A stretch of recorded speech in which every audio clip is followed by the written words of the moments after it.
Well, we were looking for an anti-bullying program for our school, and it was actually over the summer. I was doing some brainstorming. I happened to have been up in Palo Alto. My son was involved in a baseball camp up at Stanford University, and I had the opportunity of just hanging out in a hotel by myself and happened to turn on a local school board meeting where they were featuring the Not in Our School program that was being done by the Palo Alto School District. So I was just really drawn in by, first of all, the name of the program, Not in Our School, because to me that seemed so empowering. And so that really brought me into being more interested about the activities that they were doing, and just in watching that and seeing what the kids had to say about how it was impacting their campus, and I thought, okay, I think that's what we're going to do.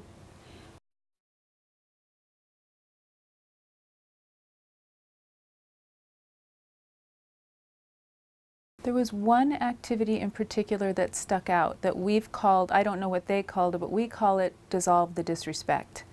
And to me, in a nutshell, it was what I felt we needed to, it sort of symbolized the whole program to me.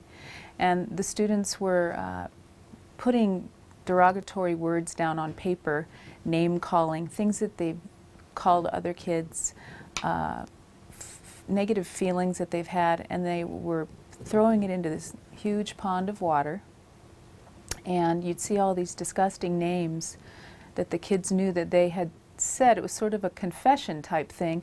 And it went into this pool, and by the end of the day, this pool was just, all of those words were gone, and it was just a wash of just all these beautiful colors. And to me, it just seemed very symbolic of what we're trying to do. So that was one activity in particular that we have brought down and we are using in our schools here for our activities.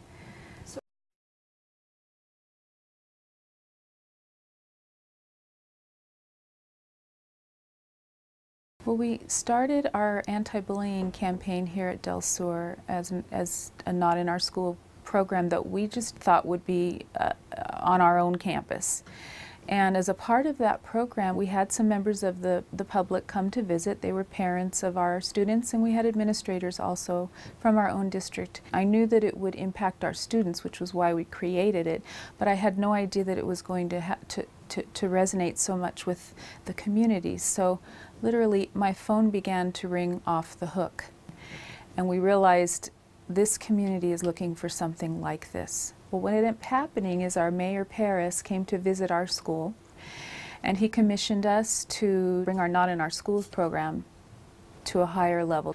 So I created a plan for how we could do that, which would be to invite all of the 4 school districts with central offices in the city of Lancaster.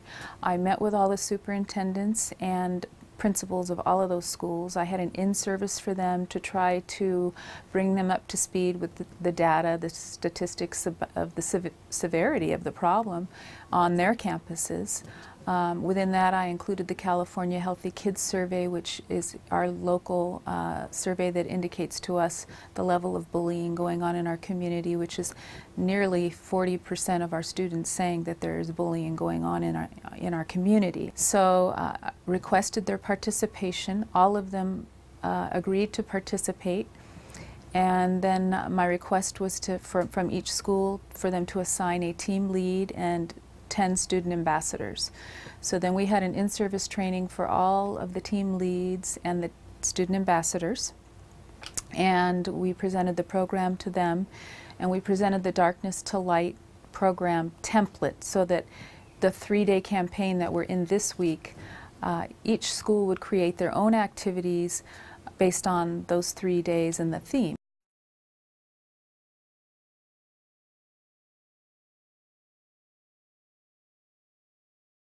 Our students have become activists. Oftentimes they don't have to tell on anyone for bullying. They just handle it themselves. They intervene themselves. And you'll walk around this campus and you'll hear kids saying, "Hey, not in our school." It's our theme, and they live it.